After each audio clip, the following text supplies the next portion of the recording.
Hey there. Real estate videos. They're getting pretty predictable these days. Am I right?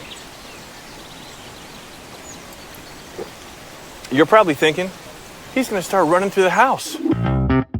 He'll probably do some spins, a couple fancy transitions, definitely a wipe over the counters, maybe even some CGI.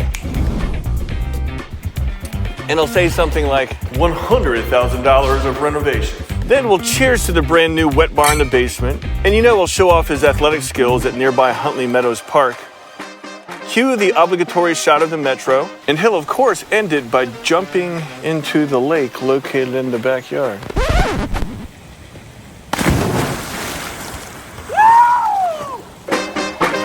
And you'd be exactly right.